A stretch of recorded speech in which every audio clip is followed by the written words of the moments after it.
Thank you.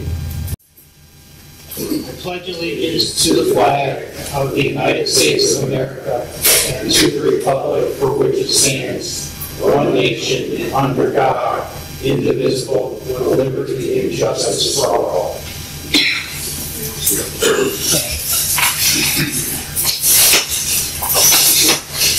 We'd like to call this meeting to order. First, we'll establish a quorum. Bill Simonelli present. John Elkins. Here. Dave Ott. Here. Andrew Emmerich. Here. Lynn Smith is not able to make the meeting. She has a family emergency, so she will not be attending today's meeting. Beth Ann Halsey. Here. Todd Reinhardt. Todd. Todd. Okay. Todd is here. Yeah, Todd is. Todd probably is wishing he had a temperature sort of halfway between what he's got and what we have here. I understand it's 48 degrees where he is right now. In Alaska. He's in Alaska. And we have Chuck Hill, General Manager. Quorum is present, and we may proceed with the agenda. I'd like to ask for a motion and a second for the April 25th meeting minutes. I motion to approve. Do I have a second? I'll second. All in favor? Aye. Chad, was that an aye? Yes, sir. Okay. I'd like to ask for a motion to approve the meeting minutes from our May 3rd meeting. Do I have a motion? Motion to approve. Do I have a second? I'll second again. All in favor? Aye. Aye. Reinhardt, aye. Thank you, Todd. Okay. Now I'd like to move on to the board president's report. Okay.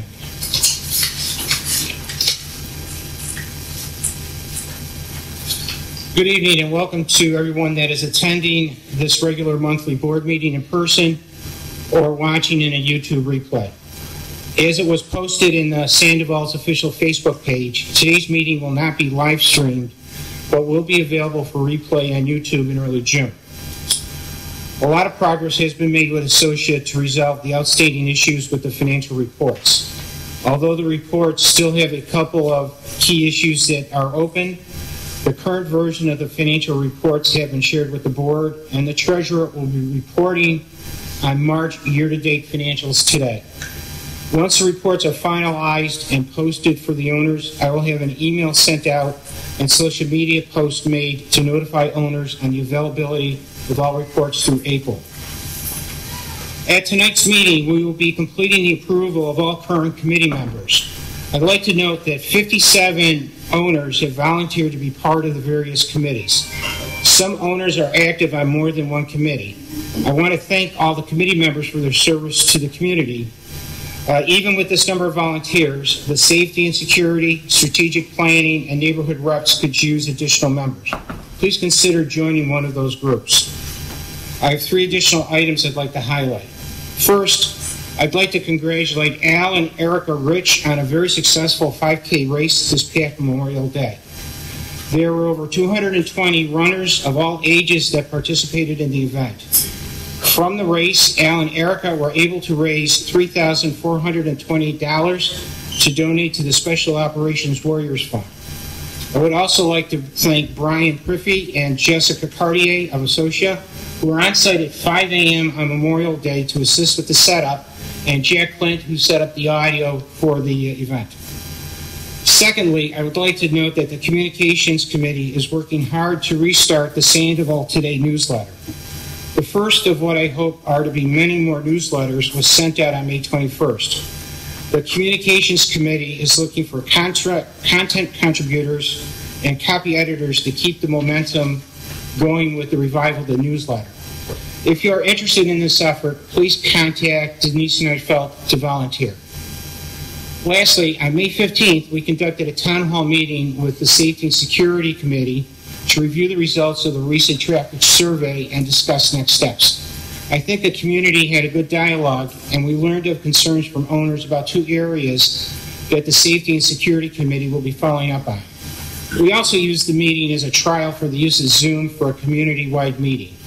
From the lessons learned at that meeting, I hope to be able to use this technology in future town hall and board meetings. As was stated at last month's board meeting, the Sandoval Board will take advantage of the means provided by our governing documents and the applicable laws of the state of Florida to achieve compliance with the community design guidelines. The board must balance what can be achieved with these efforts and what is in the best interest of the community. To that end, the association is continuing to work with our legal counsel to achieve a binding settlement agreement with each owner that is deemed to have a non-compliant roof.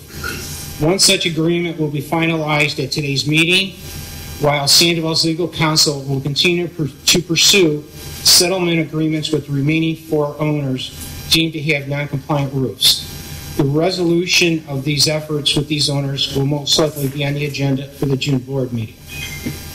Finally, turning to today's meeting agenda, under old business, we will consider the cost of bringing on day security during the current school summer break.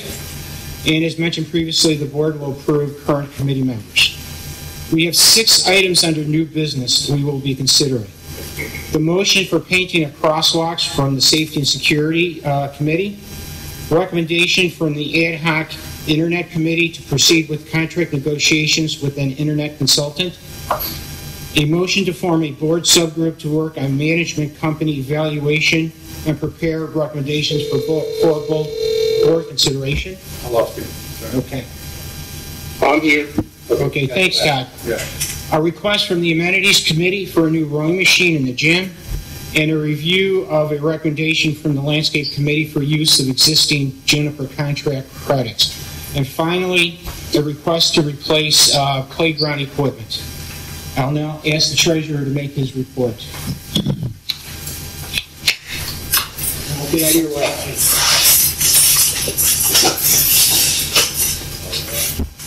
Tom, you already have it.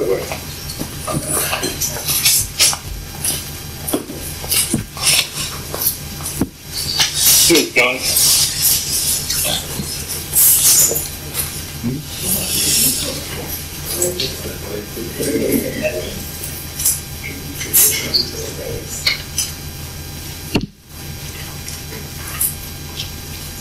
Okay, for the report, just give you some summaries here. The 2024 operating budget, year-to-date income is under budget. Expenses are also under budget. 2024 year-to-date delinquencies, it's the lowest it's been since we've been keeping track of it. The Intrafund Cash Services account is operational. First invoices were paid from the account in March, and we're targeting mid-year the full operation of the account. Reserve assessments, total reserve assessment fund balance is $3,817,575. The PPP balance is $234,903, and Fifth Third is $3,582,672 with the market yield of 3.4%.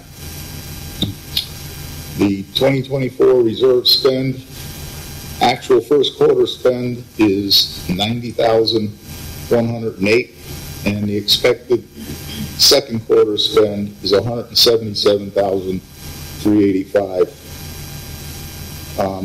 As everybody's aware, we have been having some issues with the social and accounting issues. Bill, Chuck, and I have been working with their accounting person to get these issues resolved, and quite a few of them have been corrected. The initial contribution was not a multiple of 4,000. That will be corrected for the April report. Interest earned on investment accounts not reported properly, and that's being corrected. And the incorrect account names on the reports, that has been resolved and will be reflected in the April reports.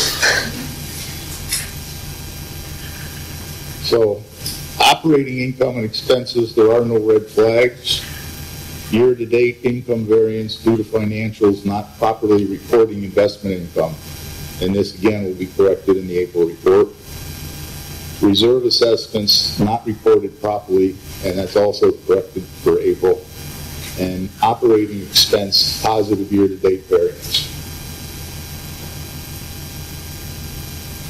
Major expenses.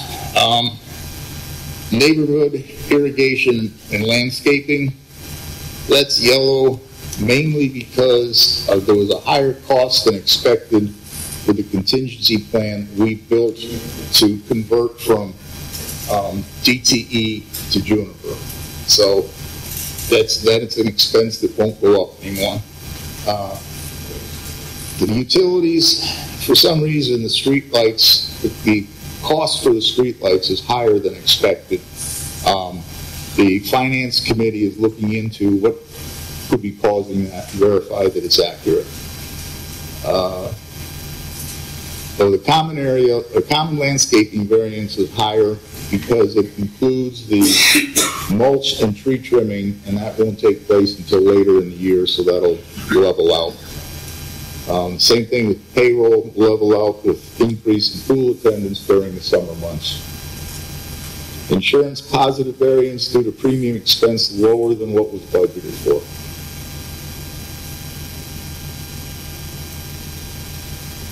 Other expenses, everything looks good there with the exception of irrigation repair. And irrigation repairs are higher than budgeted due to poor quality from the prior landscaper. When Juniper came in, they found 4 irrigation controllers that needed to be replaced after review by Juniper, and they discovered that there was a lot of work that needed to be done. Operating balance sheet. The total assets now includes the building valuation of $2,412,582.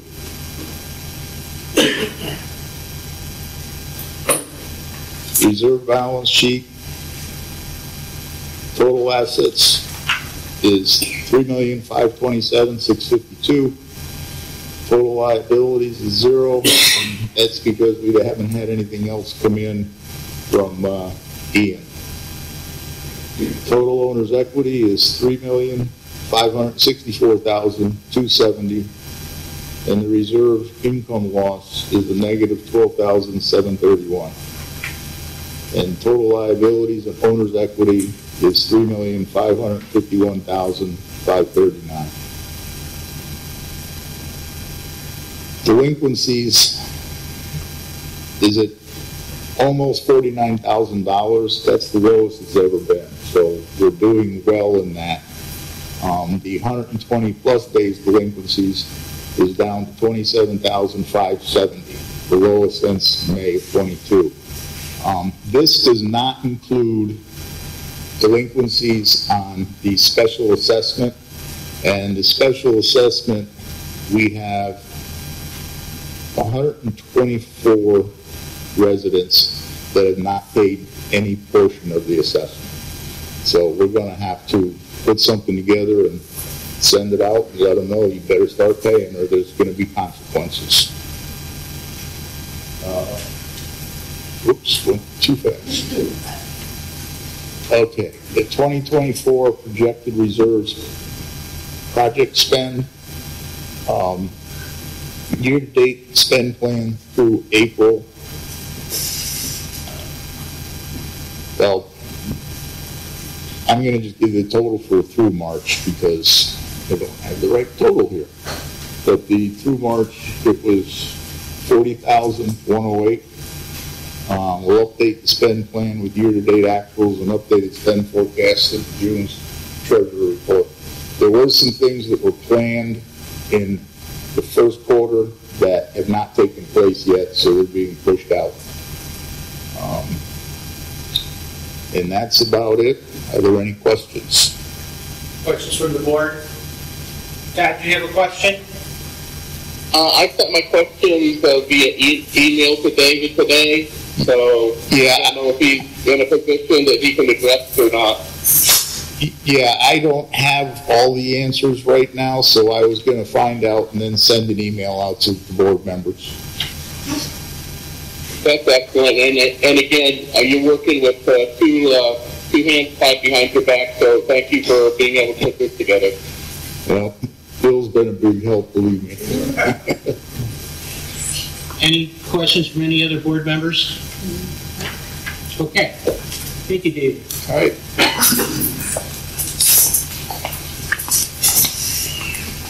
Okay, let me just make a note.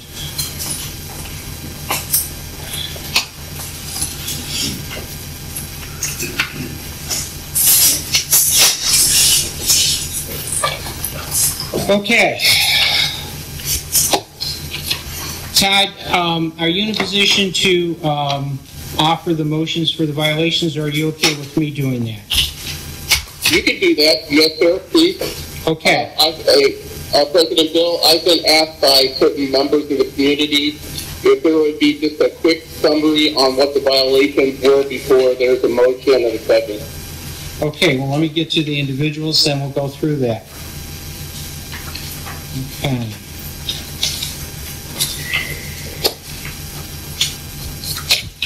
All right, just shuffle a lot of papers and we'll get to it.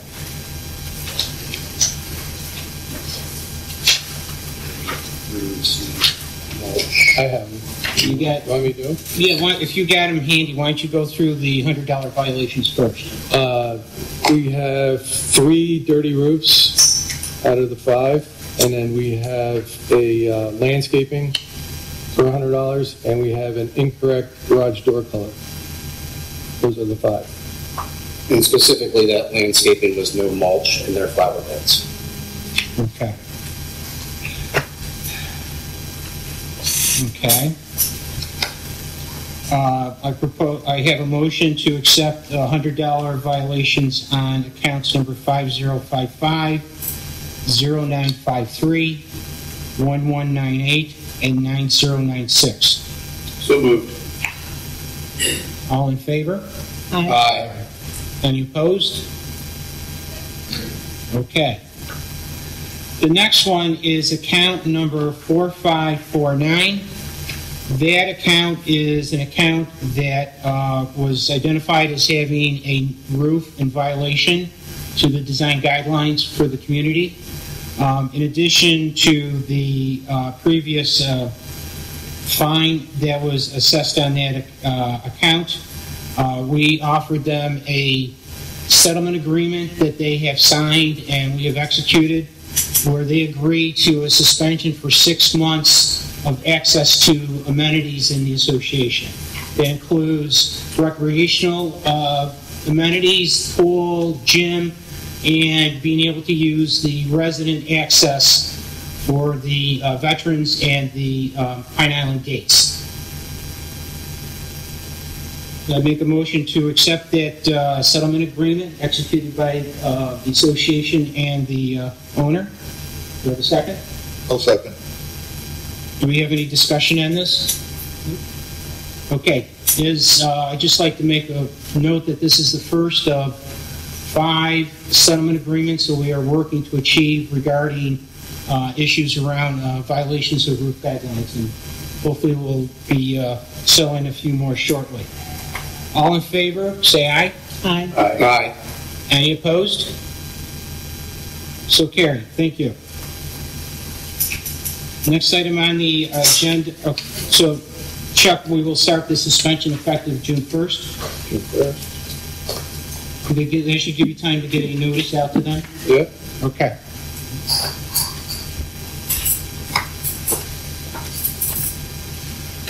Okay, General Manager's report, when you're ready, Chuck. All right. I'd like to give you an update on the rollout of Certificial, which is a vendor insurance monitoring software. We've completed the majority of the data entry phase, and we are now getting into the template implementation, and we've reached out to the 20-something vendors that we had, their insurance providers, and this seems to be kind of moving along nicely. Second topic I'd like to discuss is the Ashbury sidewalk. Sidewalk is completed, and the sod went in today, so I hope it rains. We're still looking at pricing for streetlights. We've got some information no pricing from LCEC, and we've got electrical contractors that we reached out to secure some quotes from them. Have we approved street lights? I know we approved the sidewalk. No, we No, didn't have. I We're don't just, think so. we're just No. in the report at this point. Yep. Yeah, I've been action to get a number. So, Is Juniper prepared to help us water that sod? yeah, because it's fresh sod, we can water without violation. Gotcha. And then we're using the sprinkler systems for that? Okay. Yeah. The floors in both buildings have been cleaned as part of our quarterly floor cleaning process. The next new resident orientation is June 7th at 6 o'clock in the evening here. We're expecting good turnout. We've seen a lot of new owners kind of come through our front doors, so we're prepared for that. I'd like to announce that we have a new pool attendant. Her name is Amy Gray. She's replacing Skylar, and she'll be here 2 days a week, I believe. Chuck, on the new resident, we also encourage renters to come. Yes, yes, I and know even, a couple of renters I met the other day that did not know about it, so we should make sure they know. yes, and also, it will be put out on Live Sandoval. Jessica has been nice enough to do a voiceover for all the PowerPoint slides, so at anyone's leisure, they can go in and see the new resident orientation. We'd like to actually have it here because we do have residents and neighborhood reps that come and like to introduce themselves and meet anyone that's from their neighborhood. We added the addition of very small stop signs on the crossbars. This is we started to notice that the majority of our bar knockdowns were raised pickup trucks, that they couldn't see the bar. This sign now elevates the stop sign above the hood of their truck, and so far, after about 4 weeks, we haven't had any issues with that outside of one golf cart. Someone was rushing to get to church, took out the bar, so that one's being addressed. Cape Coral Fire Department is on property ever so slowly painting fire hydrants, and they are going to replace part of one that has some rust on it. The flushing of the fire hydrants is scheduled within the next 2 weeks, is where the fire department, or actually the DPW comes in, kind of flushes all the hydrants out. We've scheduled a reserve study for August. That's on the calendar. The basketball court is closed until we can get a replacement backboard put in. This was not a malicious event. We've talked to the contractor and the manufacturer. In 5 years, there's only been 2 backboards that have shattered, and it is not. That backboard is not attached to the rim, so it's covered under warranty. So they'll be replacing that because it's not designed to shatter. We did review the video. There wasn't any hanky-panky going on there. It was a regular basketball game when it broke. So, Can I ask a question? I had heard that there was team play. Is that accurate? Or that couldn't be substantiated because Okay. everyone, Okay. they all looked disappointed and they all walked away. Our security guard was actually at the tennis courts, checking the tennis courts at the time, and we have video of him coming in shortly after, and he did actually remove one person that could not explain why they were here, and they were removed from the property. But they were part of that basketball, but nothing other than that they couldn't prove that they were with someone.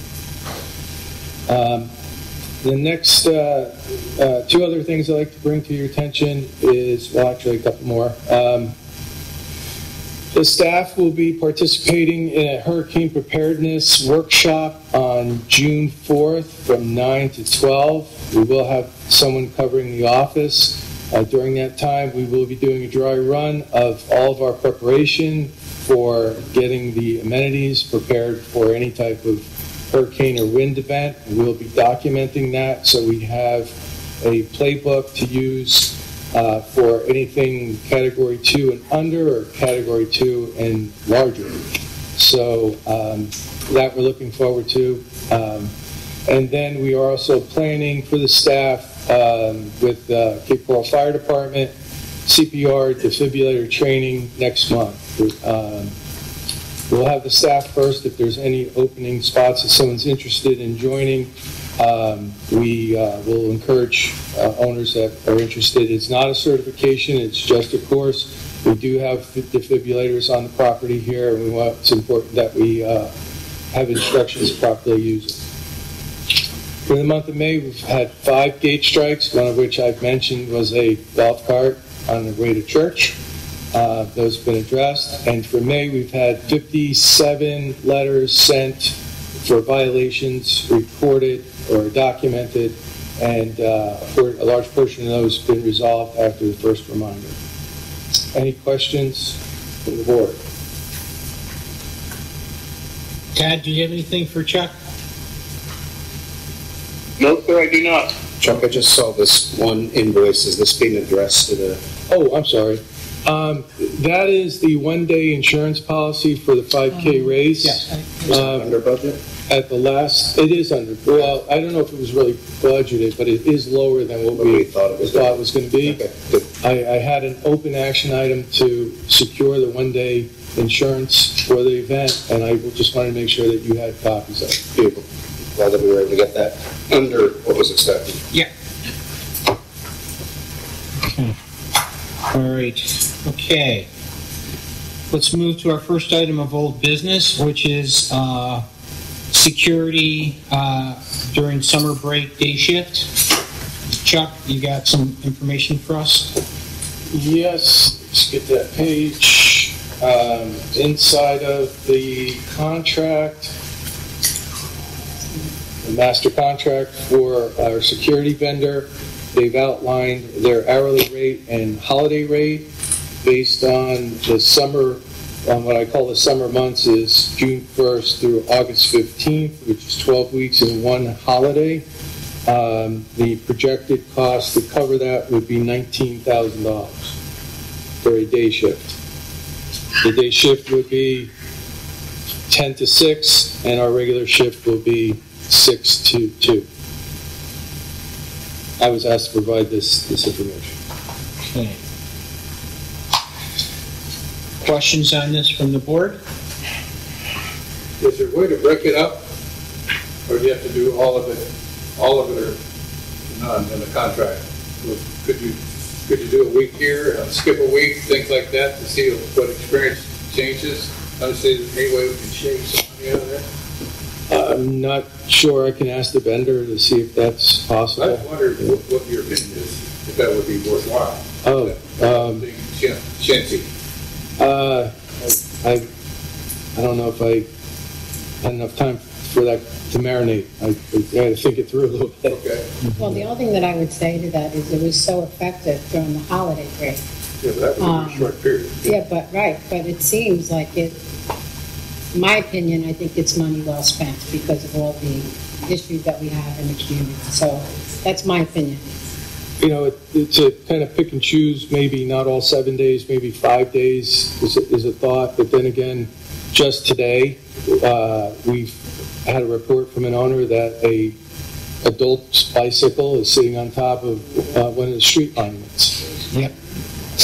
And we have the bicycle. How it got there, perhaps maybe a day shift security guard might have been going through and may have seen it, or the thought of a day shift security guard could deter that to some degree. So I wouldn't know how to pick days. You know, the most sensible thing would be Saturday, Sunday, Friday, maybe. Maybe move it around, but it might be a solid 5 days. It could be all 7, whatever the board feels. Yeah. Reinhardt has a comment. Please, Todd. What is the budgetary impact for this? The budgetary impact that Dave and I worked out is that it will take the security budget approximately $10,000 over the current budget. The current budget, I believe, is about $75,000, and this would plus we already paid for the 1 week inside of the budget, and this would take the budget over by about $10K. So my other follow-up comment is I believe that there is an impact or a good impact of having the additional security. However, I believe with John's comment that we need to make sure that we stay within our budgetary numbers for 2024. Okay. I also have a comment from a budget perspective and a question for management. Given the bill rates that are presented to us here for standard and holiday, would it be more effective for us to utilize a seasonal hire through associate to do this drive around? Not for 19 grand. I'm just saying we're paying a markup for those bill rates, though. Yeah. Well, but you're going to pay a markup on associate too, As well. because Okay. yeah, because we even for the pool attendants that are on an hourly rate, there's still a markup that we're assessed for the contract. Understood. Okay. All right. So Fair probably my guess is without doing the numbers, it probably would be even Stevens. Okay. So. And hopefully these guys are going through Right. security training, so. So the only comment I'd like to add is that looking at the budget from a line item perspective, this will take the line item, we'll take that particular line item up $10,000. There is a way that we could post this incremental expense into the contingency line, and that would have it would not have a negative impact on the overall operating budget for the community. So that's my one comment on that. Does anybody want to offer a motion on this? Okay. Thank you for pulling together that information, Chuck. Okay. All right. The next one is old business is to review and approve all standing and ad hoc committee members. First of all, I'd like to thank Andrew for helping with this, and especially Chuck and McKenna that did all the paperwork to track this down.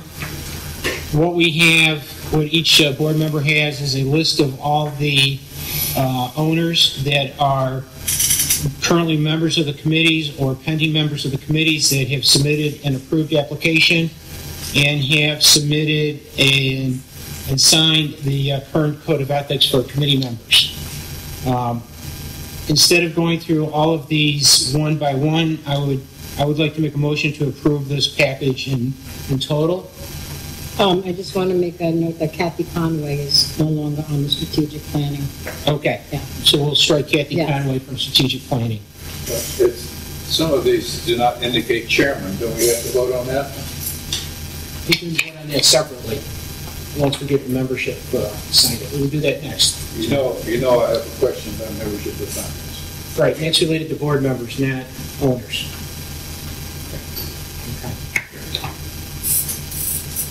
Okay. So do I have a second for a motion to approve all owners, Second. less Kathy Conway? Second. Who? Second. I did. John. Found it. Okay. Any discussion? Reinhardt has a comment. Yes, Todd? In regards specifically to the Finance Committee, and it's nothing personal, but the Finance Committee as proposed will contain 3 board members, 2 outside property owners, and not an arm's length individual involved in that particular committee. I am against that, just for the fact that Finance is probably one of our most important committees and does make recommendations for spend in our budget, and having that basically influenced by 4 of the 6, I have a real concern about that. Okay, the question that I seconded was those members that we're voting on the members that are residents. not the total constitution of the committee. But I share your view, Tom.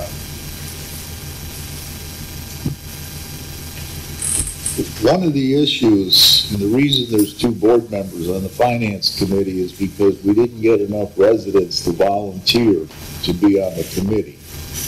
So I certainly understand why. I mean, it makes a lot of sense, though, if you trust them. It's just, this is precedent we've never done. We've never had more than 1 board member on a committee. In fact, I don't know if we've ever had a board member on a committee other than the liaison. I don't think it's illegal. So I was a member of the strategic planning committee last year.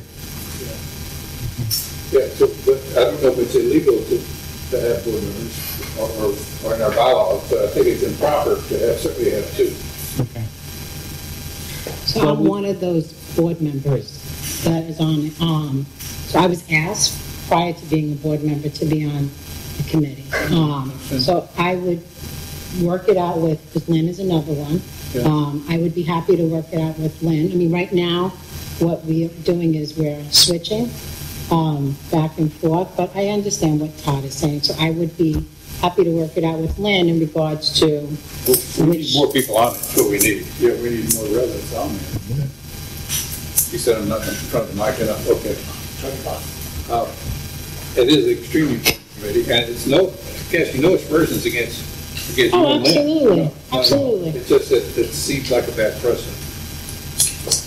Keep your mic on, John. John, you can have your mic's not on. Oh. Why don't you give it to me that way? It's a conspiracy.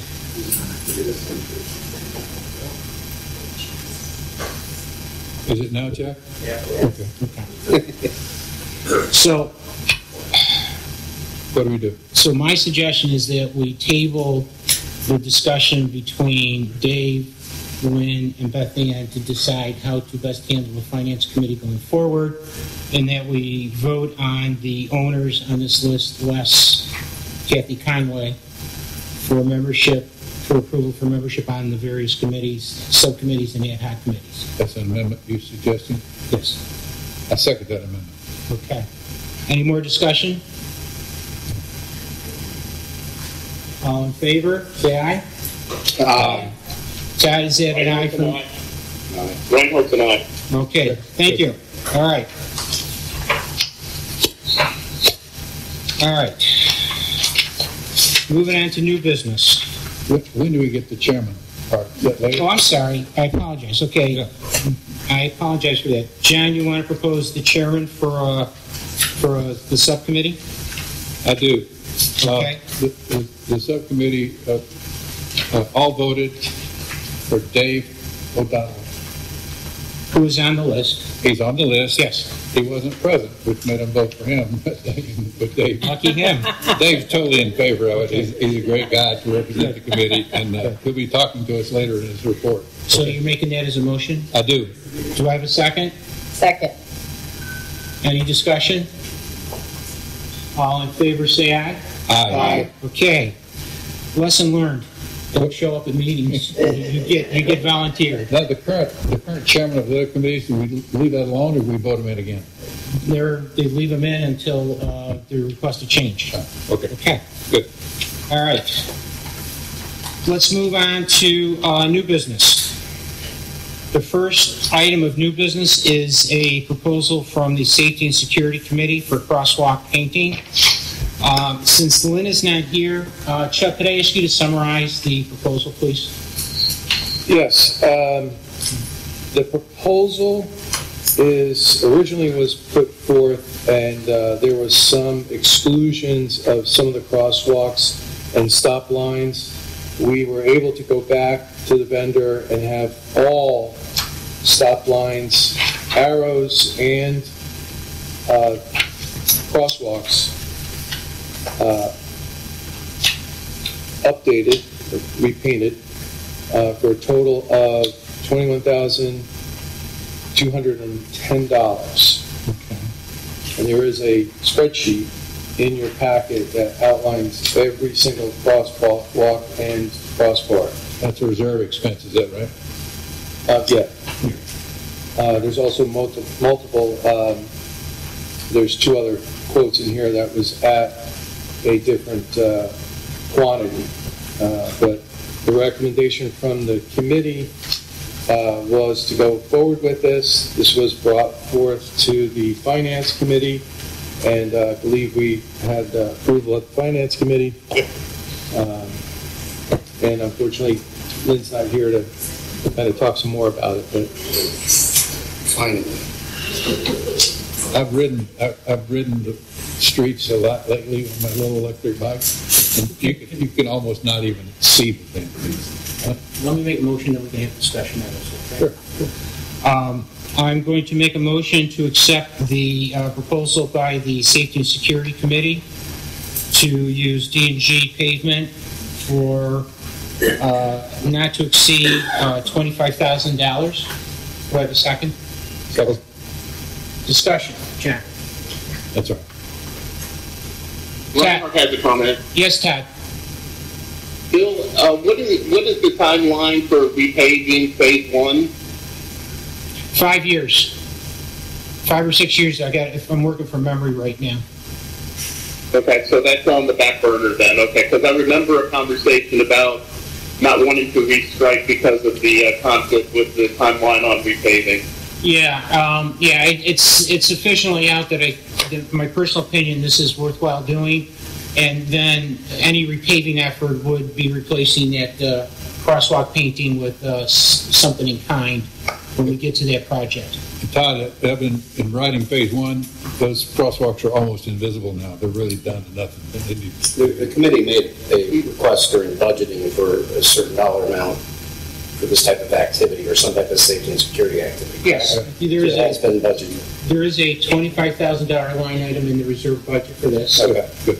So, Yeah, don't get me wrong, Mike. I support this wholeheartedly. I was just, again, I didn't want to spend money on restriping if repaving of phase 1 was coming in the next 2 years.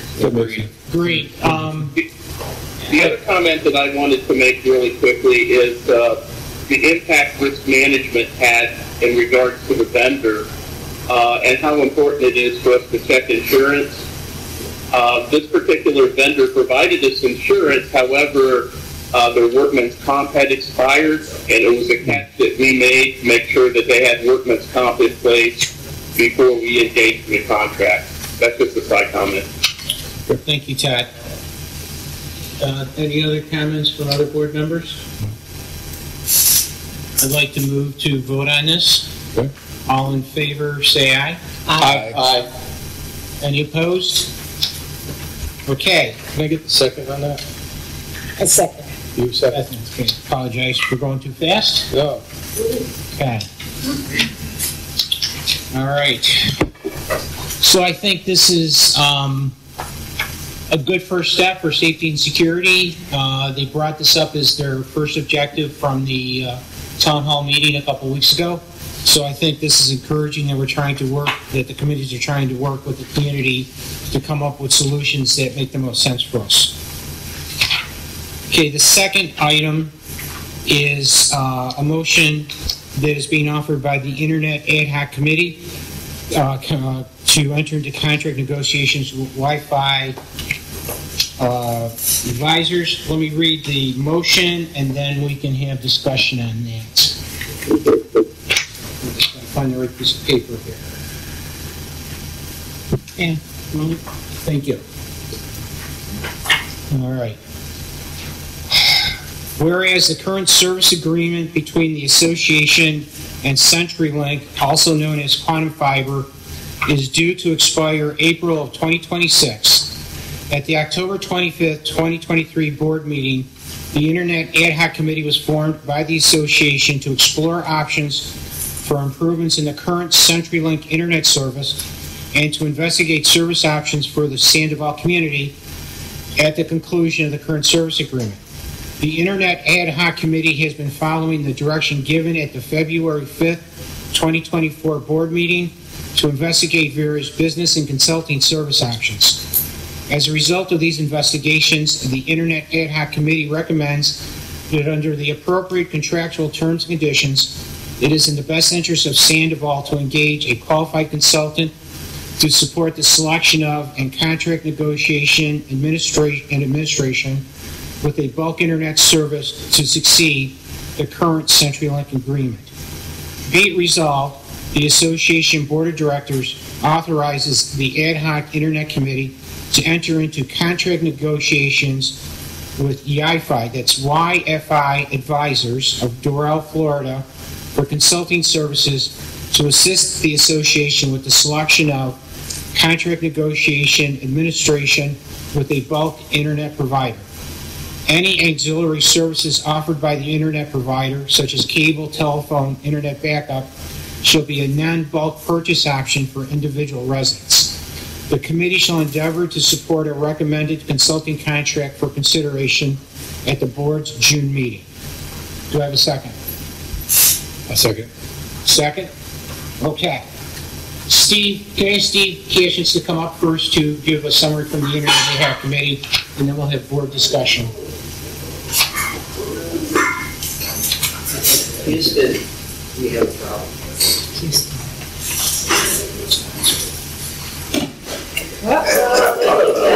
Uh-oh. There's your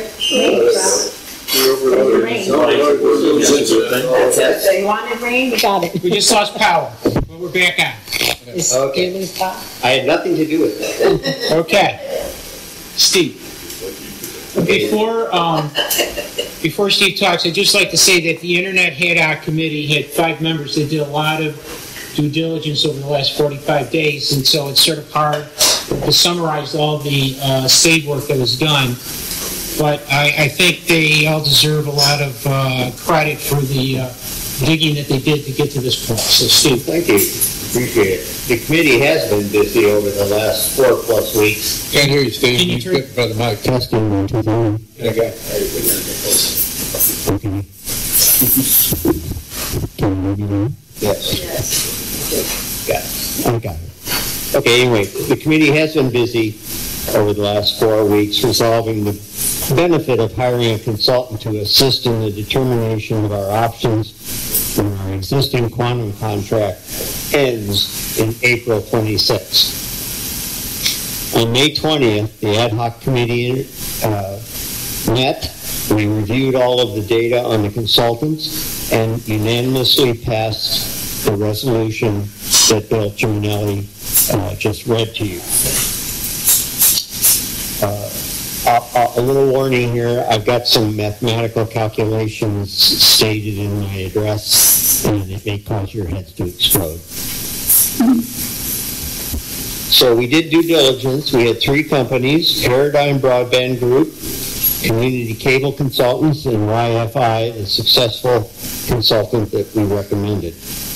We had 2 Zoom interviews with each vendor, or in this case, consultant, in an effort to first let them tell us how great they were and what they could do for us, what their experience was, and gave us references. The second meeting was questions that we gathered together from the committee and asked them to respond to.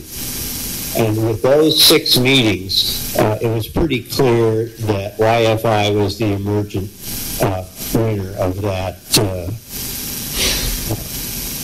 the 6 rounds that we went through.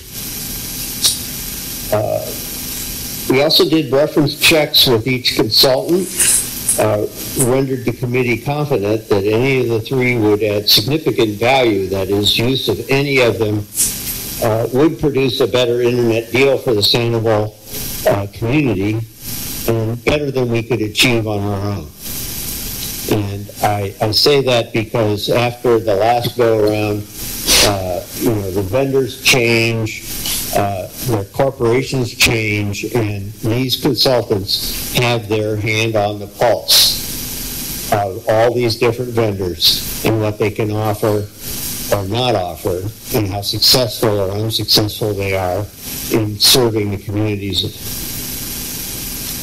Consultant compensation, all of them have a compensation equation that involves the fact that we don't spend any money out of our budget for their services.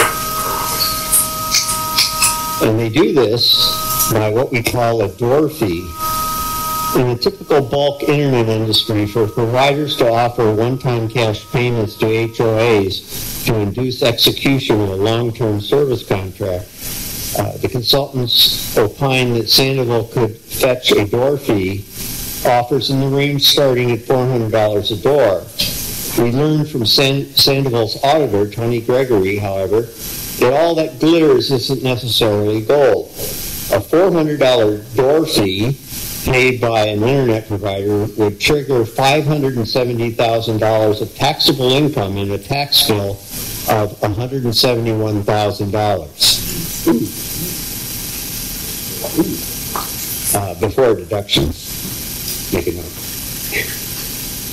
It also is typical in the industry for consultants to be compensated by the door fee splitting, we call it, with a consultant taking 25%, which in this case at $400 a door equates to $142,500. And that would be their fee. But again, it's like the fox watching the hen house in terms of the contract negotiations with a particular vendor or consultant.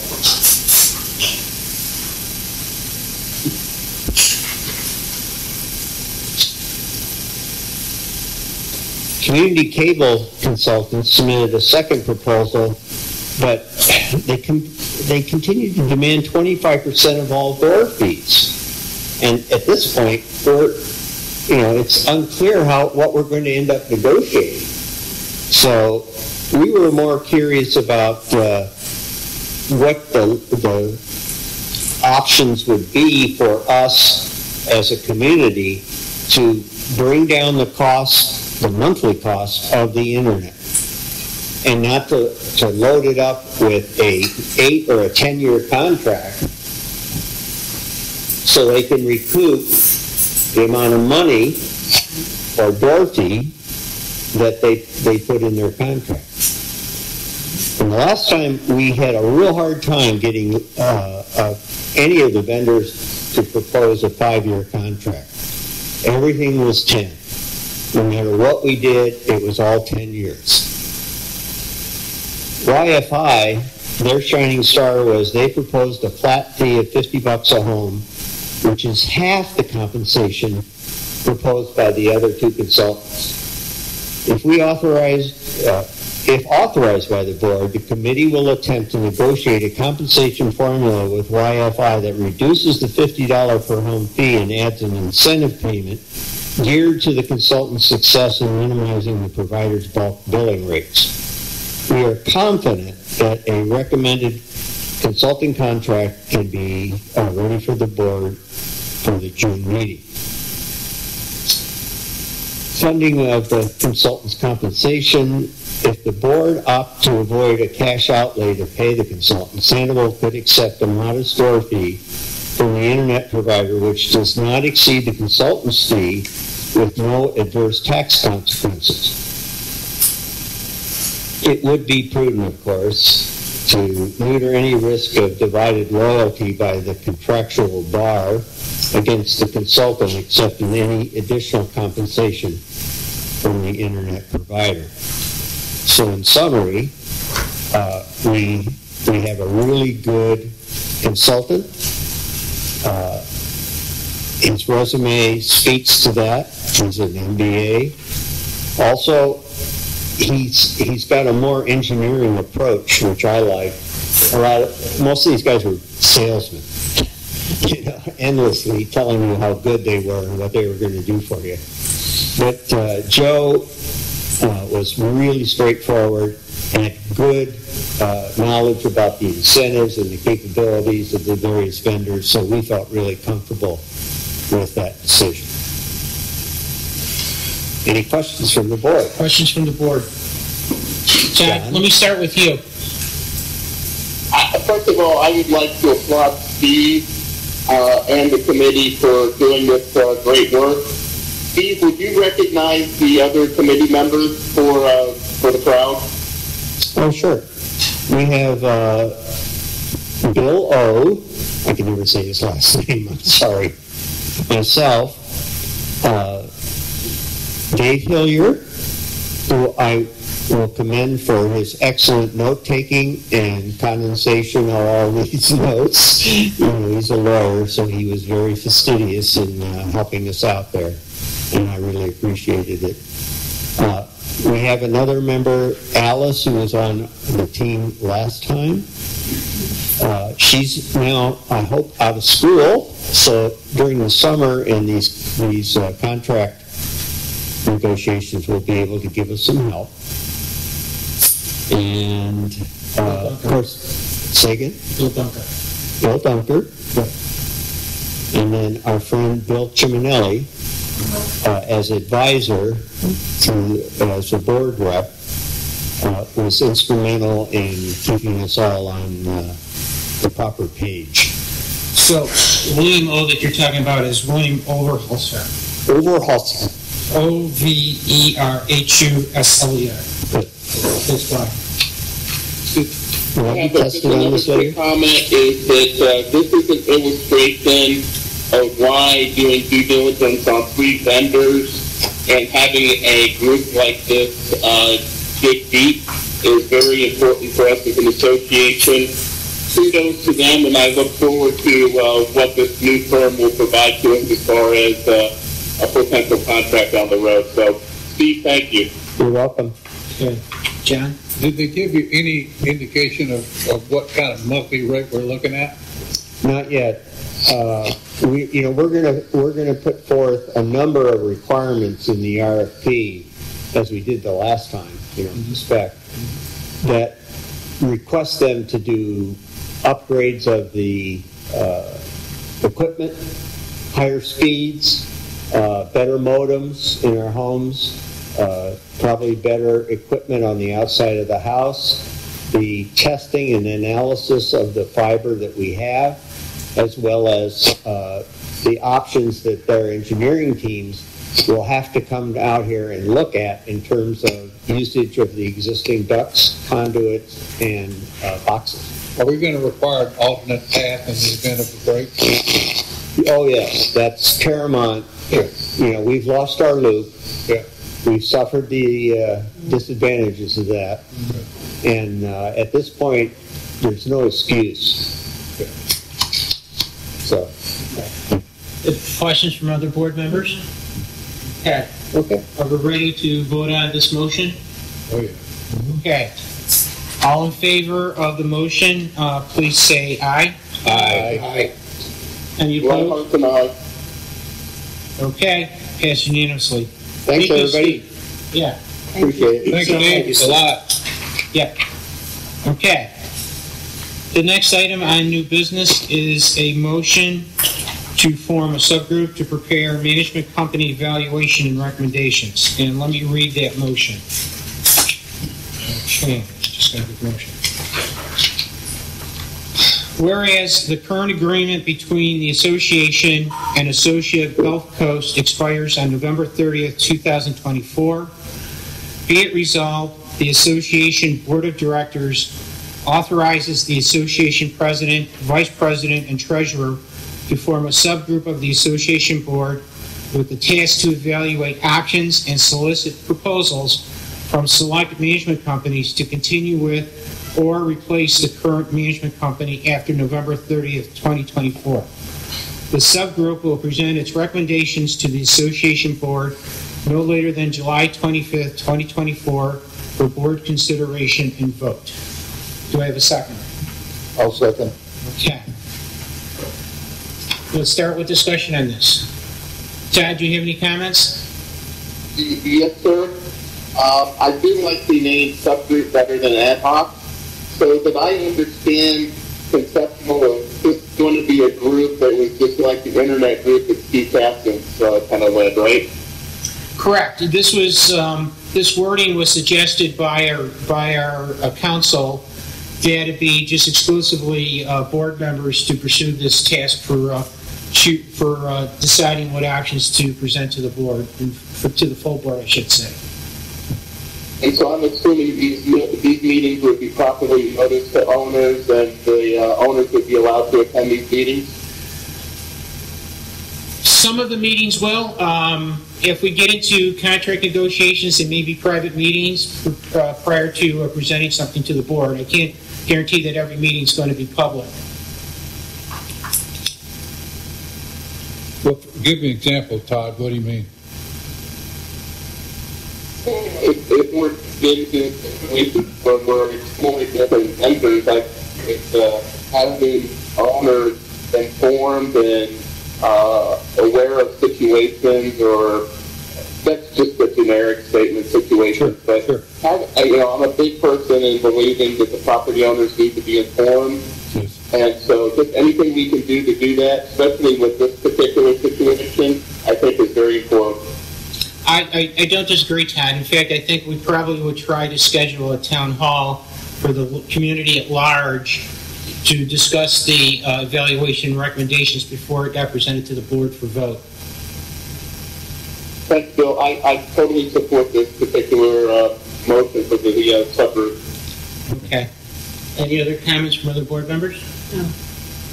Okay. Are we ready to vote on this? Yeah. Okay. All in favor of this motion, please say aye. Aye. Reinhardt, aye. Thank you. Passes unanimously. Okay, moving on.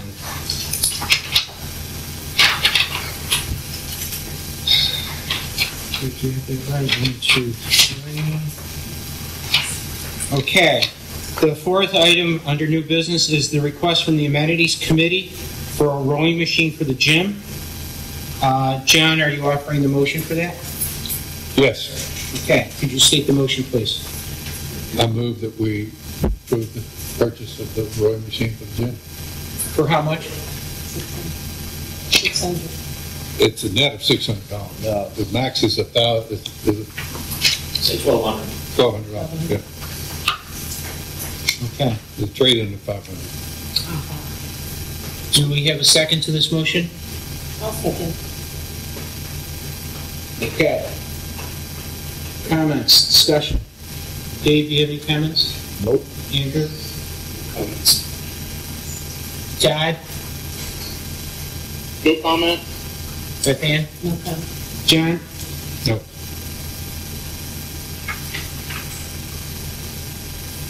So this is coming out of what part of the budget?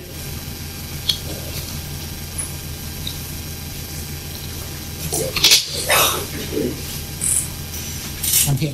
First time I get to ask that question. It's been through finance, right? Yes. Yeah, fine.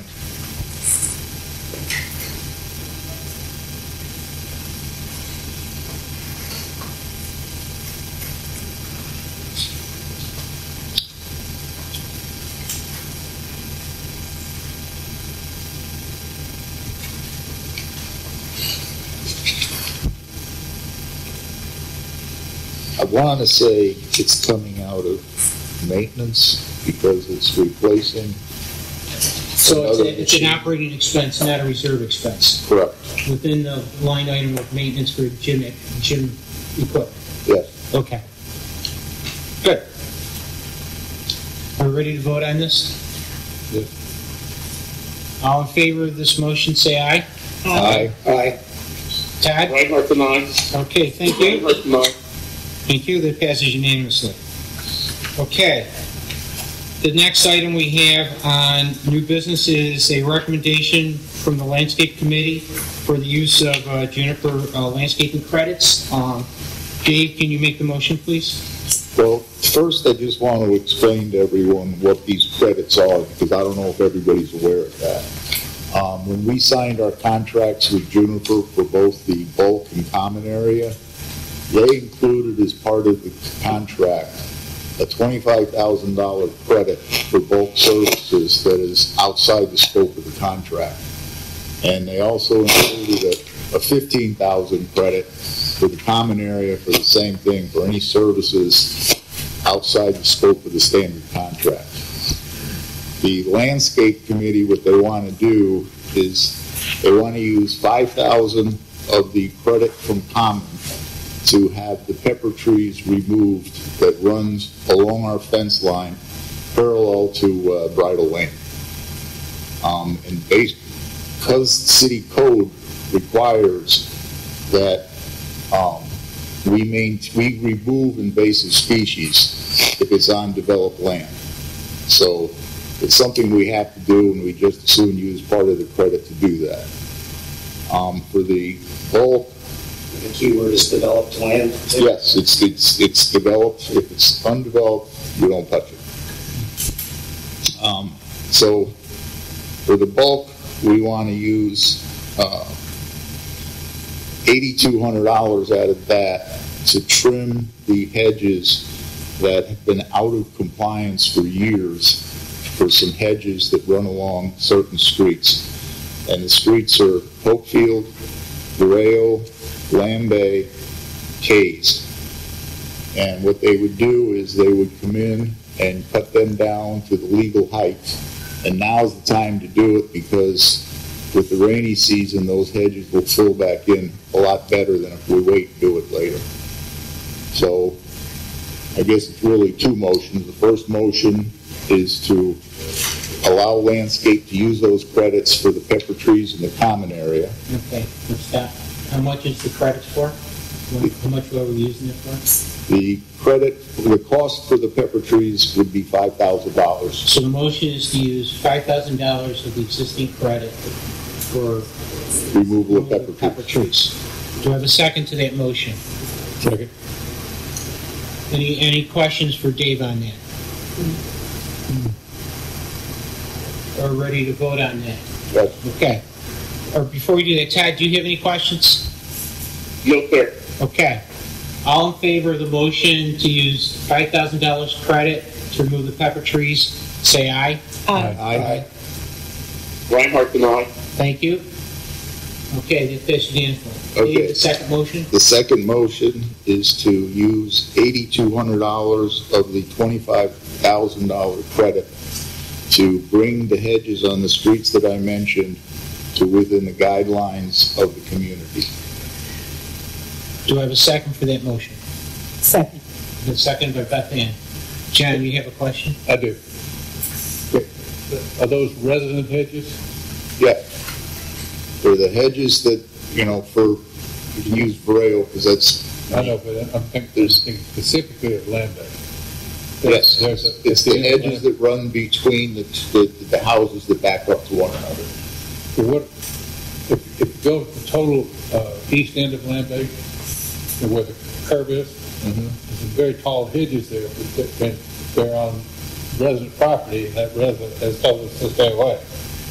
You know what I mean?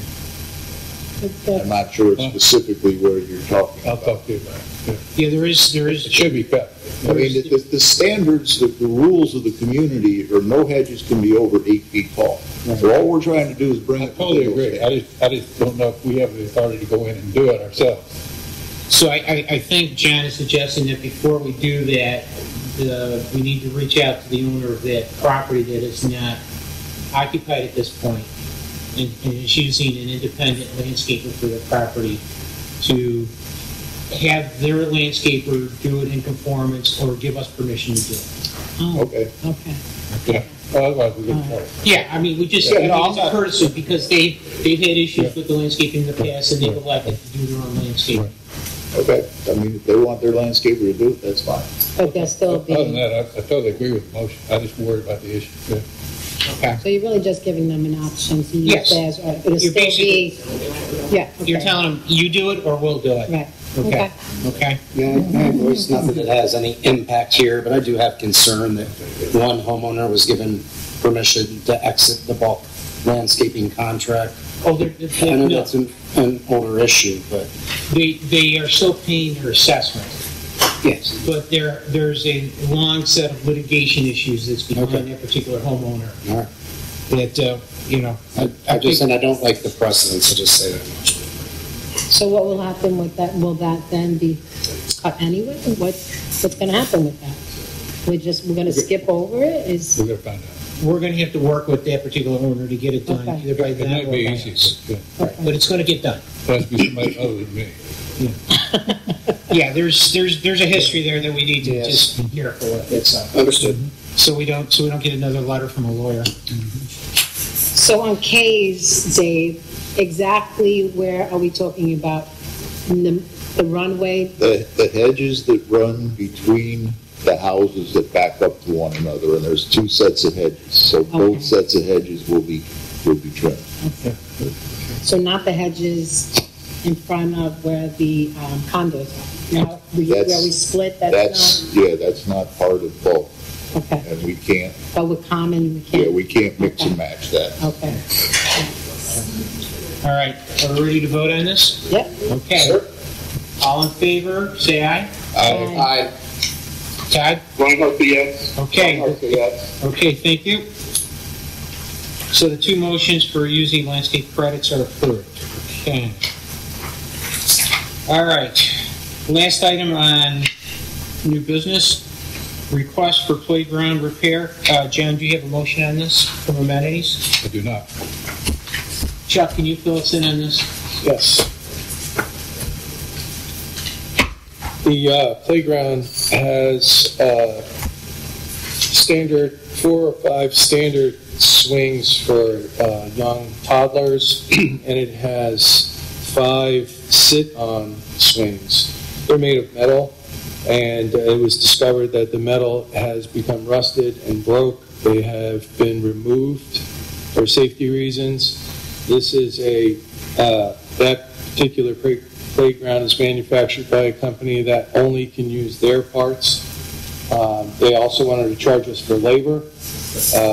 Good thing for us that we have our own maintenance, so this number would be a lot higher. But the replacement of these 5 swing sets comes out at this astronomical amount of $6,516.78 to be installed by maintenance. Okay. I'll make a motion. Okay. You'll make a motion Yeah. to accept the recommendation I do. for $6,500. Do I have a second? I'll second. Questions from board? Safety issue. It's a safety issue. This goes under probably emergency reserve spend, probably. Yes. Yeah. Okay. And this is really literally the only option we have. Unless you want to take the swing sets down. I'm sure that families would be happy about that. So. Well, grandparents too. Yeah. Yeah, it's a very popular amenity, so I think it's worthwhile for us to keep it safe and functional. Okay. All right. All in favor, say aye. Aye. Aye. Aye. Todd? Reinhardt, yes. Okay. Reinhardt, yes. Unanimous. Move Okay. along business. All right, we're done with new business. We're going to move on to committee reports. Since you've heard enough from the ad hoc internet committee, we're going to move right on to landscaping. Okay, landscaping. Right now, we are beginning the restoration portion of the common areas. We have, shouldn't use this word, but that's what everybody keeps calling it.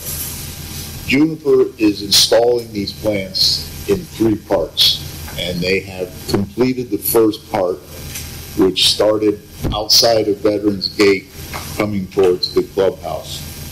This week they have started the second stage, which is from where they left off to basically around the clubhouse, going out Trafalgar and heading towards phase 3.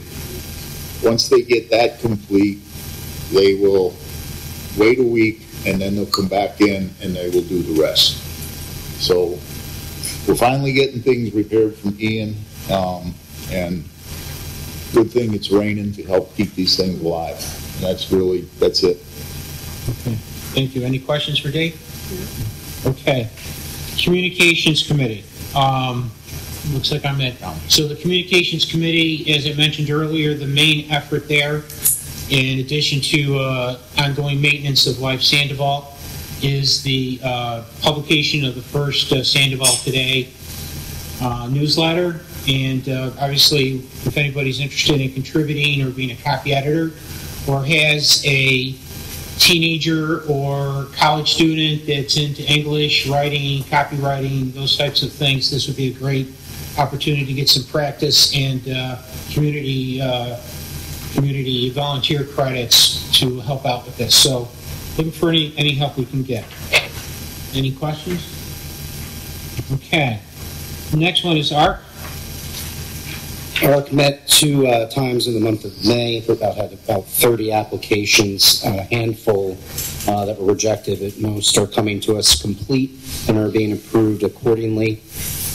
We've very much streamlined or attempting to streamline the process where, as presented, we're either approving or rejecting the application as is to clear up any of that gray area where we potentially put suggestions in the past over. A rejected application can be resubmitted without additional fees to correct the issues that were at hand in their initial application. We will again meet Saturday for our first of our 2 June meetings. Any questions for Andrew? Any questions? Move on to rules. Real quick, rules met for the first time via Zoom as an organizational meeting. No topics were discussed. Meeting minutes were recorded. We elected our chairperson as well as our secretary. Rules meetings will be held second Tuesday of every month at 6:45 p.m. Initially, the intention is to try to do some of those live, but we do have a few remote participants, so we may end up utilizing Zoom very frequently and invite our community members to join us that way for observation and comments at appropriate times. First task of rules is to review all the documents on livesandoval.com. Okay. Any questions for Andrew? Okay. Social committee report. Okay. Social committee, as you know, meets twice a month. And the main thing with this is make sure you know that they're quite active and got these things planned for the Mother's Day. Went really well. The health lecture was done next week. Memory screening next week. New resident orientation that Chuck's already mentioned. The end of school pizza and ice cream party on the 8th of June. Father's Day breakfast. Men, get your armbands for the Father's Day breakfast, June 15th at 9:30 a.m. And on June 21st, summer carry-in dinner. So once again, our committee is keeping us busy with fun things to do. Okay. Any questions for John? Just a suggestion, actually, Bill. There was one time after an event that Jessica had done an evaluation sheet. I'm wondering if that is something that could be done again for events or even like educational sessions where people thought of it. I think that information would be really helpful for the... Sounds quite reasonable, yeah. Some things that are really positive she needs to feedback on, as well as if there's something that's negative. It's not a request for evaluation. No, she's had them at events, and I remember there was done one time. Yes, Chuck? No, I'm trying to scratch my head. Okay. Sorry. Okay. I think it's really important to have feedback from residents in regards to the events that they have. Yeah, I agree. Thank you. Okay. Let's move on to amenities, John. Okay, amenities. Amenities that met on the 15th. They talked about a number of issues. A lot of them have been handled here in the meeting, such as the fixing of the swings and the rowing machine. There have been some requests continued requests for wanting to put an extension here on the clubhouse so they could store our chairs there, but we need an architect to give us a quote on that. The backboard issues about the backboard for tennis request, and then there's an issue of wanting a handicap door over here. Mm-hmm. I think Chuck, did we find that that's actually not required? Not for this building, no. And the committee actually voted no for that. Is that an Americans Disabilities Act For requirement? public buildings, yes. I'm told Even that- though it's a federal law? I'm told for private, there's no need to. So if you need to get in, I'll let you in. I'll hold the door open for you. An integral part now of the of amenities is the dog park. I was going to bring that up next. And the reason is because our dog parks have lacked attention. Any of you go out there, many of us go with our dogs, but there's still holes there from Hurricane Andrew. They're tripping hazards. The grass is terrible. So we wanted to put a group of people together, the dog owners that use the parks, to examine what we think we need, put it in priority sequence, and then report to the board and make recommendations. And that committee has been formed. We had our organizational meeting. We don't have a charter yet. We're working on getting a charter. But the chairman of that committee, Dave, is here to give his report. Dave O'Donnell, please.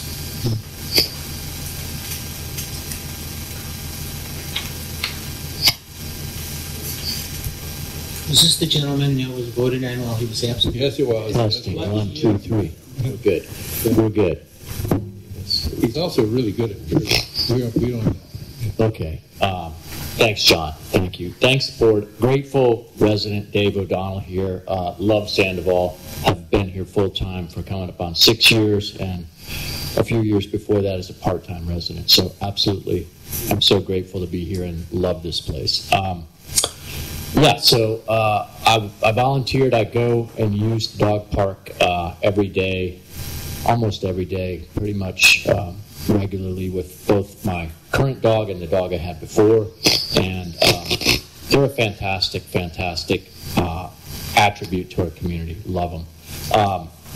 We put together, asked to see if we would be interested in volunteering, and I volunteered to be on the committee. And guilty as charged, I missed the first meeting and was nominated chair, so here I stand. I earned it. All right, so let's get started right here with the committee report. Newly formed committee, so we did have our initial meeting. We have solicited a lot of conversation and opinions from people that are in the park. It's a great community of users of both parks, so I'll get right into it. The dog parks are an important Sandoval amenity. Let me put these on. As approximately 60% of the residents here are dog owners. Both parks receive daily use for multiple residents, and while Barkley is a heavily favored park in the heat of the summer, Happy Paws attracts morning users and high season visitors as well. Both parks, as John mentioned, sustain significant damage from Ian. Happy Paws is visible from Sandoval Parkway and can be a very big eyesore if left unmanaged. At least 20 to 30 trees were destroyed and removed during Ian, which left, unfortunately, some holes that have remained to be filled. Overall, Happy Paws needs significant attention with regards to filling holes, grading, and enabling dog park users to self-repair pet damage that can occur during normal play and usage. We have a safety concern with respect to hidden holes where grass hides the depressions and can create a trip and fall situation. After major tree trimming occurred in the park as a result of Ian, the service truck ruts were filled with sod, but that's an example of where the compression never occurred for the sod, so we have some irregular humps that are also kind of dangerous for certain folks to navigate. Barkley was largely repaired after Ian, and users congregate under the tiki hut and enjoy the shade and breeze off the lake. There are some remaining issues with fence/ground gaps that have led to dog escapes under the fence. The ones that I've noticed have been temporarily addressed by somebody or somebody from maintenance, perhaps, not sure, placing a rock barrier to close the gaps, but this needs to be addressed in a more formal way. We broke the needs into 3 categories: short-term needs, middle-term needs, and long-term needs. The short-term needs are fill and level all holes and hazards in both parks, Number 2, weed control for both parks. Happy Paws has a weed burr problem, which has driven many users to go to the other park. Number 3 is sod or seed bare patches. Number 4 is replace the donated chairs. The residents have occasionally dropped chairs off that don't look great. Everybody's aware of that, but for now, it's kind of what's in the park is replacing those donated chairs with some more a suitable movable benches that look good with the existing benches in the community. And then 5, we would like to have kind of a published schedule of mowing and weed treatment. I'm not sure if that's a Juniper thing and that's under contract, but none of the folks at the park are necessarily aware of when those are going to occur, and it would be useful to have that published on the website so that people can be aware to clear toys and debris and get it ready for servicing. And then have the sprinkler systems that water both parks evaluated for coverage, and again, check and repair fencing. So those are the short-term needs that we've discovered. Middle-term needs include 1, acquiring a dedicated fill box and bucket for each park to enable the users of the park to fill and repair incidental holes caused by pets. Hopefully this should be a fairly affordable option. It's a matter of putting some plastic boxes with fill dirt and appropriate pails to allow us to actually self-repair. Add additional benches that would need to be studied and looked at, and for cost, we don't have any necessarily information on that right now. A toy box for each park to enable users to keep the park clear and free of toys during mowing and weeding schedule. Improve water access by bridging off existing hose bibs to deliver water to both sections of each park. And 5, additional doggy bag stations to enable users to access bag stations and disposal at opposite ends of the park. And then the third category are the long-term needs. Number 1, some type of similar tiki-type shade hut or additional shade trees at Happy Paws. Number 2, additional shade trees at various spots in Barkley. Roadside division has no shade today.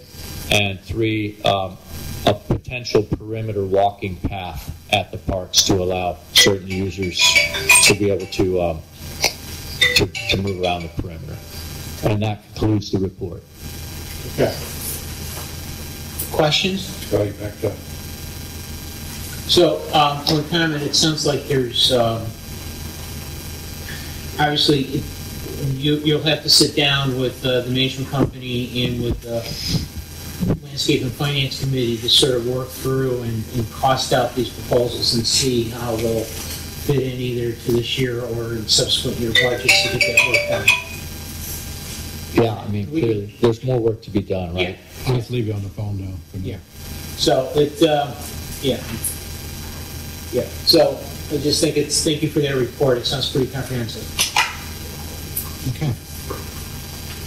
Give us a copy, I'll distribute it. Okay.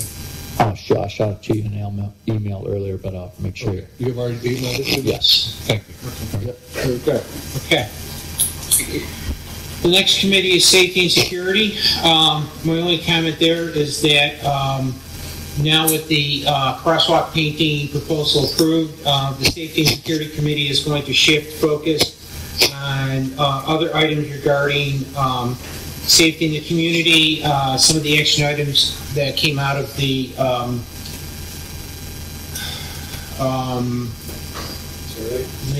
town hall. There was 2 in particular, one regarding, forget which road, right next to Anguilla that used to serve I remember. Yeah, so there was, one of the residents brought up an issue about how that's being used as a bypass and sort of a drag. Bellevue, was it Bellevue? Bellevue, I think, yeah. And then there was some concern brought up about the crosswalk right before the Veterans Gate in terms of people not following the stop sign and potentially causing some problems for people trying to cross over from the Somerville condos. So they've got some issues, and with some new members, I think they're going to be pretty active over the next couple months. Lakes.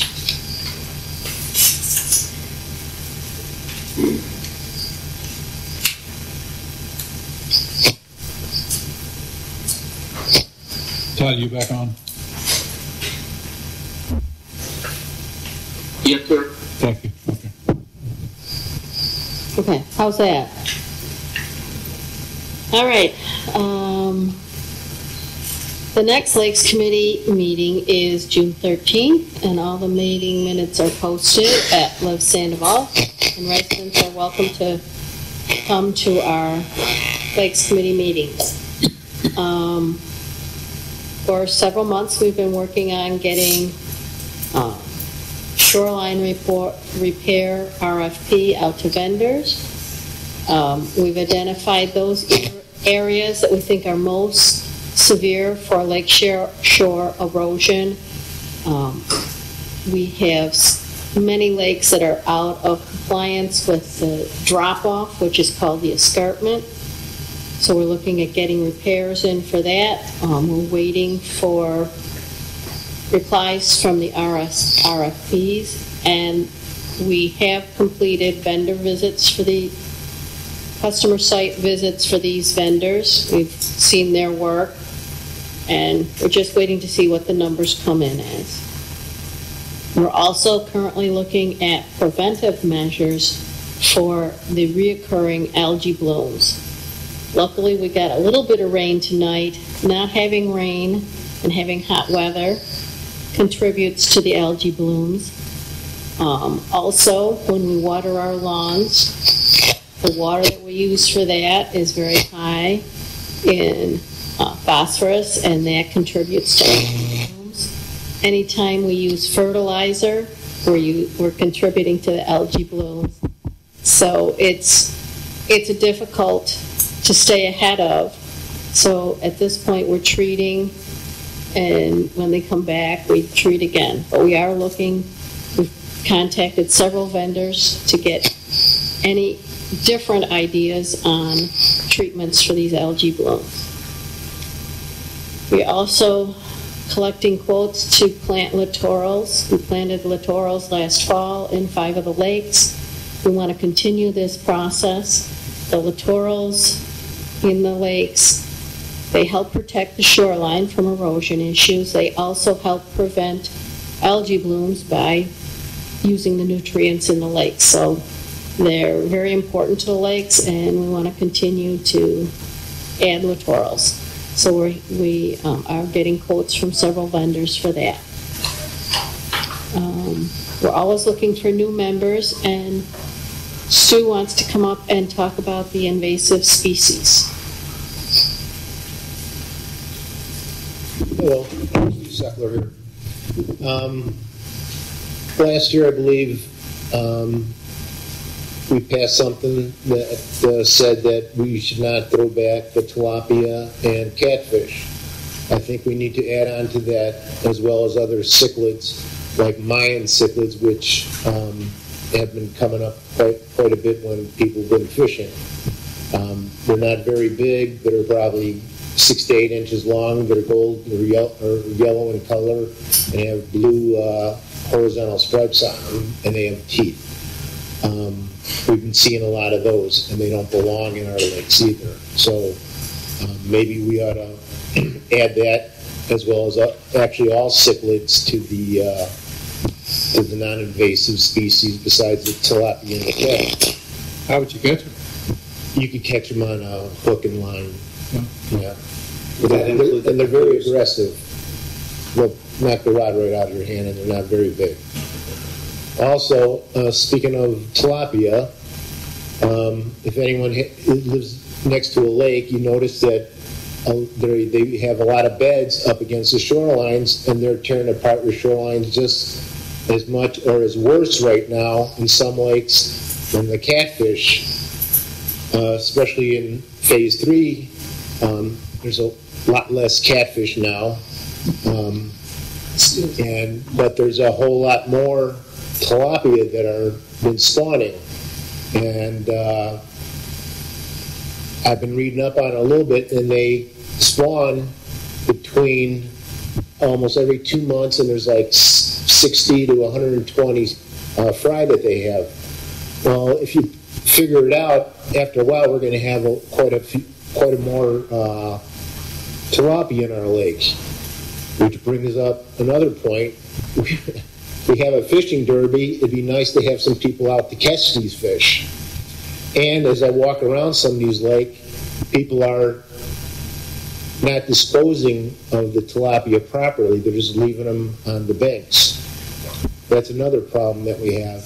And we're probably catching, I'm looking at some of them, I don't think they're catching them the day before garbage day, and they're just leaving them there. So that's another big problem that we're having. Like I said, I've seen tilapia on the shore, and I've seen some of those Mayan cichlids on the shore that people have been dropping. And I don't think it's the birds or any other animal that are pulling around. But right now, like I said, the tilapia are just taking over a lot of these lakes. And like I said, hopefully in July, the Lakes Committee will have another tournament or event to get rid of these fish. And people will actually sign up, because we only had one person sign up last March, and we had to cancel it. So hopefully everyone on the board could tell whoever voted for him to find a family member and send them out with a rod and reel and get rid of some of these tilapia. And that's about all I have. Thank you. Stu, the guidance that I would provide to the Lakes Committee is that to work with Lynn to prepare a motion to amend the handbook with the invasive species you're recommending be included with the eliminating from the catch and release. Okay. Okay, that's how we did it last year, so we need to make that formal. Okay. If you think that makes, if that's what the recommendation of the committee is. Okay. Can I ask a question? Sure. Not somebody who's familiar with fish. How do young folks who are catching, how do they know that that's not a fish that they should go back into the lake? Is there something that could identify?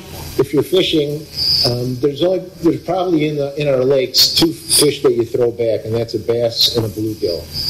I've never seen any other fish that are considered by the Florida Wildlife Commission a sports fish besides the bass and the bluegill. Everything else in our lakes are invasive from what I've seen. So hopefully they know what a bass is and what a bluegill is, and those are the ones you throw back. Everything else is, invasive. There might be an opportunity for a youth-oriented event during the summer school break, during the week. I would love it if they would. Yeah. Well, I think get them out there. Yeah, I mean, it's. We need a lot of people out there to catch a lot of tilapia. I mean, you do see a number of teenage kids out there fishing on their own. Maybe we can sort of harness that. Any bulk? And a lot of them don't know about catch and release. Yeah. And because a lot of them I caught a couple of them that were releasing the tilapia back into the lake after they caught them. That's exactly my point, yeah. I don't think we're going to put up 26 signs along the lake saying, don't throw these back. I think it's the parents or whoever they're with that's got to tell them. Maybe in the summer, do you think there would be an interest for kids to come to an educational session of sponsoring or providing some kind of incentive? If they come to the fishing derby that we'll probably have in July, I'll give them all the information they want. Or if you want to have something before then, the next one maybe. I think that's something maybe to discuss with the social committee, see what we can work out there. Yeah, I'll talk to the kids and tell them what's what. I got pictures and whatever. Raffle off a fishing rod. We're giving them away money. Oh, Yeah. Cash for catching fish. Okay. what's better than cash? And and the 4 places for catching fish, each event with that people have caught fish, are only the top 2 spots. Nobody else has caught a fish, besides the first 2 people. I'll talk to you after. Okay. What's that? I'll ask you a question after the meeting. Sure. Okay. Thank you. Thank you. All right. Finance Committee. Dave? Finance Committee. We met Tuesday of this week to review some of the numbers. I don't want to beat the dead horse, but we realize there's some issues. They are being resolved.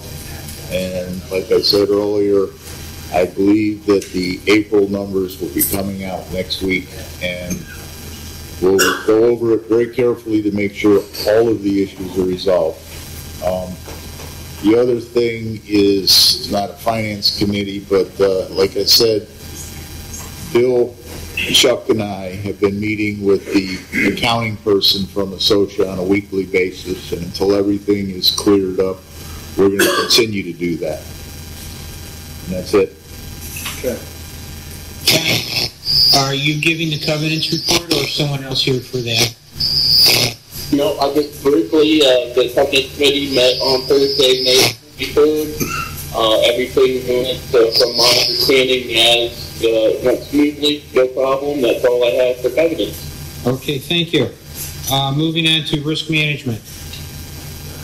I think Mr. Dunker is there. Yes, he is. Yes, he just stood up. Yeah. Hi, folks. Risk management's been doing its normal thing, working with the Chuck's staff at Associa, reviewing both contracts and particularly certificates of insurance. Obviously, we're going to have some help with certificial, and in line with that, we've been working along with Chuck's group to onboard certificial, setting up the parameters for the insurance requirements for all of our vendors and contractors. And following on that trail, our meeting, which will be in the next week or two, we're going to be going over all of our vendor policies, because it's my understanding the board is going to be considering whether or not our current policies are appropriate, and we want to make sure we're in a position to advise the board appropriately on that. That's it. Okay. Let's do it again. No, this is Again, the call okay. coming in. Okay. Oh, it's another call coming up. Okay. Bethany, in strategic planning. Jack is actually here, Jack Pounds, who's going to Oh, thank you. report.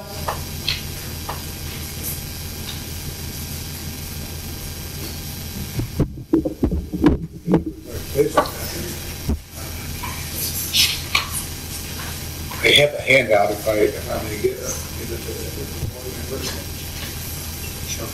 Oh, thanks. My name is Jack Pounds, and I have the pleasure of chairing the Strategic Planning Committee this year. I want to first recognize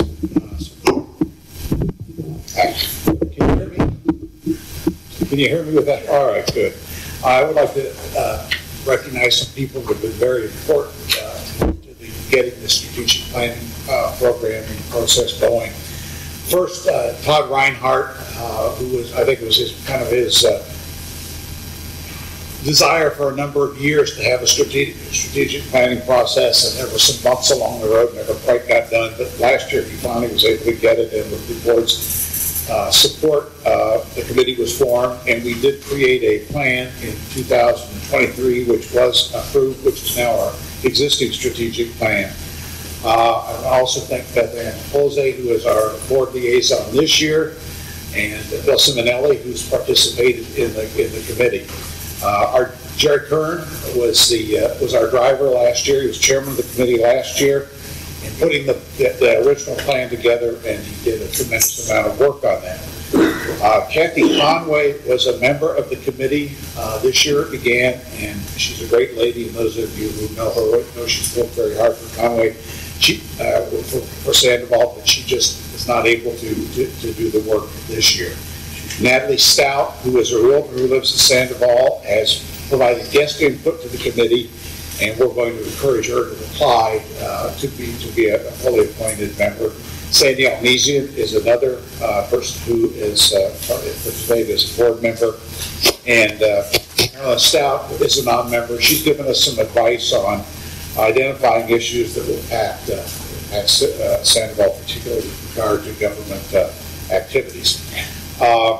We do need additional members. If there are people who have experience in planning, we would certainly welcome that. We're not talking about finance and budget planning. We already have, obviously, a strong committees and board taking care of that. People who've done organizational planning, more long-term view of issues and things, that's what we're really trying to be.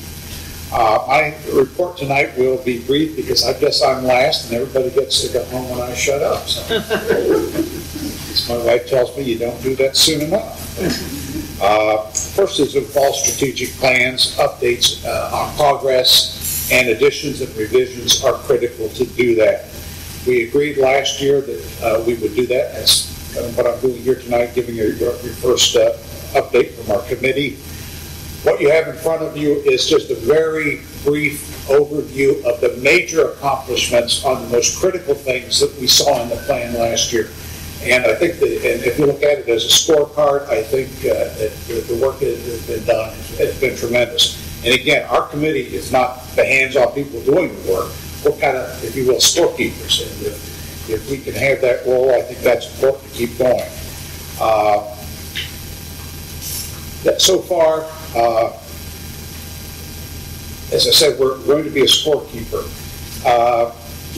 The things in the accomplishments in that report are the work of dozens and dozens of people on our various committees. If there are questions from the board on any of the details in that, I'd be glad to answer them now. But I would suggest maybe we could hold questions till the end. What we're going to do now is two things going forward. First, we're going to ask the committees to participate in a second all committees planning session. We did that last year. It was very, very successful, and we got a lot of good information, and I think the committees found it helpful to interact with one another, kind of get a picture of what everybody was doing and the issues they were facing. We're looking to do that again in September or October. Basically, that'll give us a chance to have all of the folks back, hopefully from their summer vacations up north. And we'll begin again looking at longer-term issues that we can identify as coming along and try to recommend to the board ways in which those can be addressed. Secondly, we will update. We'll get it to you hopefully by the July board meeting. An update of all of there was an addendum to the strategic plan that contained every project that the committees, all the various committees, were working on. I said before, the critical ones are covered here. Not that these other things are not very important, but these are things that the committees either identified and were working on or wanted to do, and they put them down there. That document runs through hundreds of suggestions and projects and things. And what we will attempt to do, is work with the committees between now and our July board meeting to give a status report on each of those. And we're going to do it in a document form that hopefully can become a living repository of such information, can be easily updated and accessed by the board, by the committees, and that sort of thing. I'd like to mention that Denise Snayfeld has agreed to help us with that activity. We sure appreciate that. As I said, we would welcome additional members, and we are looking forward to getting going. One other project that the president has asked us to take a look at is developing a resource tool for residents that can be used in the case of a very serious emergency, another Hurricane Ian, other activities. There are a lot of other kinds of things that can happen that might affect the people of Sandoval. So we are going to try to develop that too and submit that as quickly as we can. But again, we welcome new participation, and I guess we're just glad to be working on this. Thank you, Jeff. Any questions for Jack or Bethany? Just to, separate and aside, just Marilyn, as you all know, has been working on the Hayden Lane. I touched base with her today, and she's running into some roadblocks in regards to the city manager and the mayor. At one point, there was a discussion about Sandoval got credits when that street was built. So if they took Hayden Lane, you would have to pay back the credits. But that was, Maryland has since found out that was Bonita Bay. The street was built, so we should not have to pay back any credits. So we're still at a standstill when it comes to Hayden Lane. And we're just going to keep pushing forward and see what inroads we can. She has now said that she's going to make appointments to meet with each city council member. She was hoping not to do it that way, but she's going to try to do it that way and see if that gets us in. And if I might add to that, I personally don't view that as an activity that's appropriate for the strategic planning committee. I think that's a board level issue. It's certainly got some significant financial implications, liability implications, and I think as our committee works forward, that is not going to be something that I'm going to be pushing for. So I appreciate what Beth Ann is saying about that. I know Marilyn has got a lot of connections and things, but that's really not in our bailiwick. I agree. Thank you, Jack. Anything else? I do have one other thing I omitted during my general manager's report. The preserve that backs up against the outer fence on Anguilla is scheduled to be, the weeds are sprayed annually by Solitude, which is our lake management company, because they have a special permit. Because not everybody is allowed to be in the preserve. So some residents have reached out. It's scheduled for the next couple of weeks. So what you'll see is someone spraying on the outside of the fence, which is in the preserve, which will kill the invasive weeds that are encroaching upon the fence. So I just wanted to make everybody aware of that. Thank you. Okay. It is the end. President Joel, I thought I had just one quick thing I remembered. Do we have a cost yet on what it would be to remove the monument there at Veterans? Not yet, but Brian is looking at doing it himself. He was not able to get somebody to just step forward to do it. He was looking at renting a dumpster and some kind of jackhammer. And he believes they can take it apart themselves, do it in-house. We're just not getting vendors stepping up. You know, D&G, we thought that they would be interested. We kind of lob it in with something else, but it's not something that they wanted to do. A couple of others have been asked as well. It's a disposal situation. Mm-hmm. And it also is recyclable materials, so it has to go to a recycling center. So a little bit more complicated, but I'll give Brian, Amazing. see what he can pull off.